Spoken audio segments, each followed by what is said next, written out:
मैं student leader था university का और चेयरमैन था यूनिवर्सिटी का, हार गया चुनाव।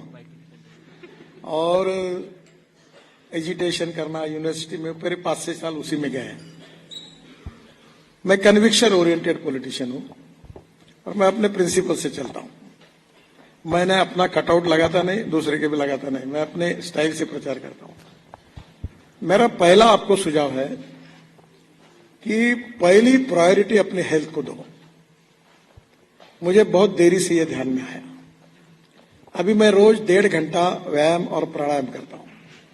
तो पहली बात आप जरूर पहले अपना हेल्थ के लिए पहली प्रायोरिटी दो। सेकंड प्रायोरिटी ईमानदारी की वेल्थ को दो। विवेकानंद जी ने कहा है कि no philosophy can be taught to empty stomach. आज मैं जब स्टूडेंट था, जेल में अभी आंदोलन होते थे, मारपीट होती थी, पुलिस पकड़ के ले जाते थे, तो अनेक बार कोर्ट बोलता था 500 रुपए के जामीन पर भरो, तो पैसे नहीं रहते तो हमको जेल भेज देते थे। तो पॉलिटिक्स में भी तुम्हारा पैसे की ताकत अपनी ईमानदारी की चाहिए, हराम के पैसे की नहीं। तो पहली बात तो अपना घर परिवार को संभालो। फिर पॉलिटिक्स का मतलब पावर पॉलिटिक्स नहीं है। राजनीति का मतलब है राजकारण, राष्ट्रकारण, समाजकारण और विकास कारण। राजनीति का मतलब है लोकनीति, बृहत्तर राजनीति, विकास नीति। And politics is the instrument of socio economic reform. नहीं तो ये मंत्री बना, वो बना, इधर से उधर, ये this is not the politics. Mahatma Gandhi ji ने राजकारण किया, वो राष्ट्रकारण था जो स्वाधीनता के लिए था। तो पहली बात, political consciousness, political responsibility is very important. और उसके साथ सोशल कॉन्शियसनेस, सोशल रिस्पॉन्सिबिलिटी उतनी इक्वली इंपॉर्टेंट है। और ये करते करते मैं आपको एक सिंपल बात बताता हूं। आर्किमिडीज का प्रिंसिपल था कि तुम जितने वजन की वस्तु पानी में डालो उतना पानी ऊपर आएगा। तुम आर्टिफिशियली कोशिश मत करो। मुझे बहुत सलाहकार मिले, तुम you are got it huge potential, आप ऐसे कपड़े पहनो, आप ऐसी बात करो। मैं कोई भाषण में अभी आजकल वो सरकार में लिख के देते, तो मैं वो पढ़ा हुआ भाषण करता ही नहीं कभी। अपने को जो लगता है वो बोलता हूं, जो मेरे मन में आता है। तो मैं आपको बताता हूं, जो अपने को जो लगेगा वो अच्छे से करो, पर उसके साथ समाज के लिए, देश के लिए करना है, इसलिए पॉलिटिक्स करो। नहीं तो फिर अपने पत्नी को टिकट, मैं लड़के को टिकट, ये जो आजकल चल रहा है वैसे राजनीति में मत। मेरा कोई लड़का, लड़की, पत्नी राजनीति में नहीं है।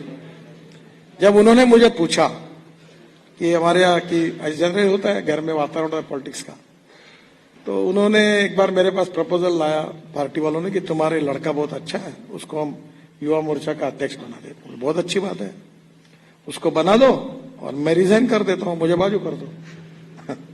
मैंने कहा मैं जब तक हूं तब तक मेरे घर से कोई पॉलिटिक्स में नहीं आएगा। हाँ, अगर उसको आना है तो मैंने जैसे काले दीवार पर चूना मारा था वो काम शुरू करे। मेरा लड़का करके नहीं, मेरी प्रॉपर्टी सब कुछ उनका, पर मेरी राजनीतिक प्रॉपर्टी जो है, क्रेडिबिलिटी है, लीडरशिप है, इस पे अधिकार जिन कार्यकर्ताओं ने मेरे पार्टी को बड़ा किया और मुझे बड़ा किया उनका है।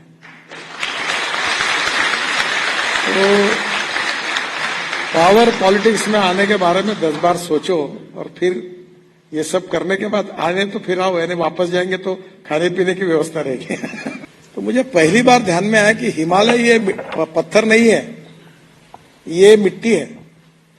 आपको जियोलॉजी, जियोफार्मोलॉजी, मिनरोलॉजी, क्रिस्टोग्राफी थोड़ी बहुत मालूम होगी, मुझे थोड़ी बहुत मालूम है। जो रॉक्स का हार्डनेस होता है उसके मोहा स्केल ऑफ हार्डनेस है। Talc, gypsum, calcite, apatite, orthoclase, quartz, corundum, diamond. Diamond is suppose to be the hardest material. अब ये जो हिमालय है ये पूरा इतना सॉफ्ट है कि कहीं से भी करो तो गिर जाता है। अब बादल फट गया, लोग मर गए। हमें इकोलॉजी एंड इन्वायरमेंट को भी प्रोटेक्ट करना है और रोड को भी सुधारना है। अब पूरे टनल बनाएंगे तो संभव नहीं है।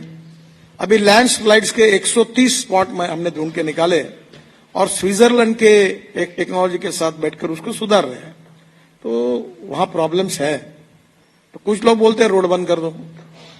अब हम लोग 4 धाम आप पूरा साल भर जा सकोगे ऐसे बना रहे।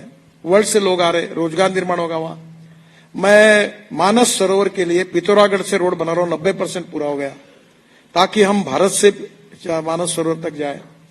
तो एक तरफ इकोलॉजी एंड एनवायरनमेंट को प्रोटेक्ट करना और दूसरी ओर डेवलपमेंट को करना, ये करना पड़ेगा।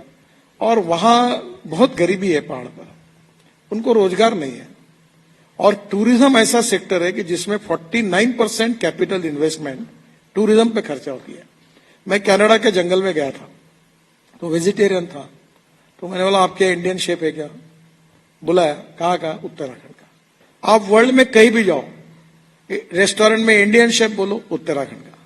तो मैं आपको यही बता रहा हूं कि वहां रोजगार नहीं है, तो वहां परिस्थिति में उन गांवों में हमें सोशो इकोनॉमिक ट्रांसफॉर्मेशन के लिए रोजगार भी निर्माण करना होगा और इकोलॉजी एंड एनवायरनमेंट को प्रोटेक्ट करते हुए हमको टनल और ये सब बनाकर आगे जाना होगा।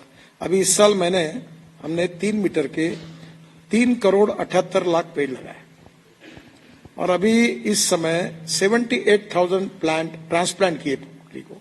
आपको मालूम होगा, ये जो साउथ इंडियंस होंगे इनको मालूम होगा, एक साउथ के पिक्चर में एक विलन है सयाजी शिंदे, वो यही काम करता है ट्रांसप्लांटेशन का। अभी पैठन करके औरंगाबाद में जगह है। मैं बहुत इकोलॉजी एंड एनवायरनमेंट को मैं बहुत कॉन्शियस हूं। मैं डेवलपमेंट कर रहा हूं, इसका मतलब उसके विरोध में नहीं हूं। तो उन्होंने पैठन में 100 साल पुराने बड़ के पेड़ हमने वहां ट्रांसप्लांट किए सक्सेसफुली, 100 पेड़ जो रोड में आते थे। तो हम ये जो उत्तराखंड की टोटल एक अंदर परिस्थिति है उसमें अब ओली है। अब मैं डावोस गया था, मेरा सपना है कि डावोस से अच्छा ओली बन सकता है, और ओली बनेगा तो वर्ल्ड के टूरिस्ट आएंगे तो रोजगार निर्माण होगा, तो वहां कुछ तो भी ग्रोथ बढ़ेगी। तो दोनों भी बातों का मार्ग निकालकर करना पड़ेगा। वहां के जोशीमठ में अभी हमने बाईपास बनाया बाहर से, तो वहां के लोग मेरे पास आए कि बोले बाईपास मत बनाओ। मतलब क्यों? तो बोले गांव के अंदर जो छोटा रोड है उसके ऊपर हमारी दुकानें हैं। तो मैंने एक काम करो, मैं बाईपास पर अच्छे मार्केट बना के दो, पार्किंग करके आपको, अब वहां होटल डालो। अब क्या होता है कि अगर रोड पर सब लोग बैठ जाएंगे तो भी प्रॉब्लम। तो इसलिए हमें we need to have a integrated approach considering development at the same time protecting ecology and environment and protect the interest of the people of that area. ऐसा थोड़ा इंटीग्रेटेड अप्रोच में काम करना पड़ेगा, ऐसी स्थिति वहां की। आपको मैं बताता हूं, अभी मैं कैपिटल मार्केट में गए, हम लोग हमारे इनविट बॉन्ड्स को सब्सक्राइब किया। 7 दिन का टाइम था और 7 दिन के बाद वो मुंबई स्टॉक एक्सचेंज में उनका हॉल है, वहां एक घंटी बजाकर उसको क्लोज करना। 7 दिन का टाइम था। पहले दिन 7 घंटे में हमारा इनविट बॉन्ड 7 टाइम्स ओवर सब्सक्राइब हुआ। वो पैसा आ रहा था, वो डर गया फाइनेंस मेंबर, बोले सर वापस कैसे करूंगा? बोले आप कहाँ हो? मैंने बोला गोवा में हूं फैमिली के साथ। बोले सर कैसा भी करो वापस आ जाओ, ये क्लोज करना है। तो मैं आपको बताता हूं, इस देश में ना पैसे की कमी है ना टेक्नोलॉजी की कमी है। मैं तो अभी बोलता हूं लोगों को कि कॉन्ट्रैक्टर को 10 साल की डिफेक्ट लायबिलिटी है, तू तेरी टेक्नोलॉजी ला। आपको एक बहुत अच्छी बात बताता हूं, ये जो 2 पियर दिख रहे ना, ये आप आईआईटी में डायरेक्टर साहब को कहूंगा इस पर आप जरूर काम करिए। अभी ये जो है ये डिस्टेंस मेट्रो में ब्रिज में मैक्सिमम 50 मीटर रहता है। तो अभी मलेशिया में एक टेक्नोलॉजी डेवलप हुई, वो मैंने लाई और अभी एक्सेप्ट की है। वो ये है कि 2 पियर के डिस्टेंस 120 मीटर तक हो सकता है। क्यों हुआ ये? क्योंकि इसके ऊपर जो बीम रखा हुआ है वो स्टील फाइबर में कास्ट किया है। अब हमने शुरू कर दिया, तब रेलवे के बीच में आरओबी बनाना, इधर एक बनाओ इधर, बीच में कुछ नहीं, जरूरत नहीं। और आपको एक ताजुब बता दो, बड़ी अच्छी बात, ब्रह्मपुत्रा में एक माजोली आइलैंड है, वो सोनवाल की कॉन्स्टिट्यूंसी है। तो मैं चुनाव प्रचार में गया, वहां हेलीकॉप्टर में बैठा था, तो ये ब्रह्मपुत्रा में समुद्र है, ये रिवर है ही नहीं, इसीलिए ब्रह्मपुत्रा ऐसा कहा उसको। तो ये मुझे हवाई जहाज में चीफ मिनिस्टर थे आसाम के, बोले वहां माजोली आइलैंड को ब्रिज बनाओ। मैंने बोला पागल हो गए क्या, ये इतना बड़ा ब्रिज बनाना कैसे होगा?